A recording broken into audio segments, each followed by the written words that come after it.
পুরাতন মালদা শহরকে পরিষ্কার পরিচ্ছন্ন রাখতে রবিবার রাতে নাইট সার্ভিস শুরু করল পুরসভা। এই শহরের জনবহুল বাজার এবং রাস্তাগুলিতে পুরসভা সাফাইয়ে জোর দেন। এই কর্মসূচিতে উপস্থিত ছিলেন পুরসভার পুরপতি কার্তিক ঘোষ সহ অন্যান্য ব্যক্তিবর্গ। পুরপতি জানান, মুখ্যমন্ত্রী মমতা বন্দ্যোপাধ্যায়ের নির্দেশে এদিন রাত থেকে তারা নাইট সার্ভিস শুরু করেছেন। মূলত শহরকে পরিষ্কার পরিচ্ছন্ন রাখতে এই উদ্যোগ।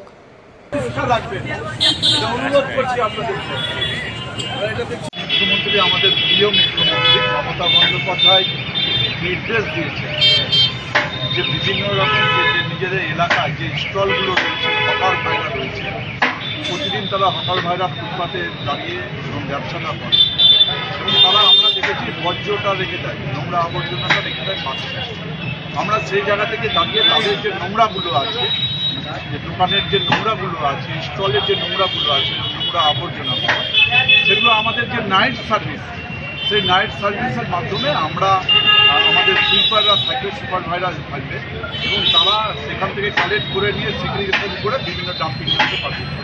আমরা চাই যে আমাদের মূল উদ্দেশ্য, আমাদের রাজ্যের মুখ্যমন্ত্রীর মূল উদ্দেশ্য হচ্ছে যে এলাকাকে পরিষ্কার রাখা এবং সেই জায়গা থেকে দাঁড়িয়ে আমরা নাইট সার্ভিস আমরা চালু করেছি।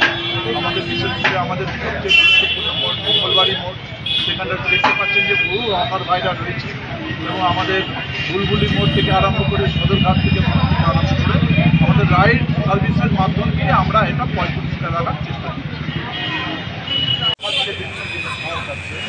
তাদের সমস্যা খাওয়ার যেটা আছে প্লাস্টিকটা ফেলে দেয়, এই যে প্লাস্টিকের যে পাত্রটা, কাগজের যে পাত্রটা ফেলে দেয়, ওটা বাকেটে রাখবে, বালতিতে রাখবে। সেই বালতিটা আমাদের নাইট সার্ভিস যারা দিচ্ছে তারা কিন্তু এখানটায় ওই নোংরা আবর্জনাটাকে নিয়ে নেবে। মালদা থেকে দেবু সিনহার রিপোর্ট, আনন্দ বার্তা।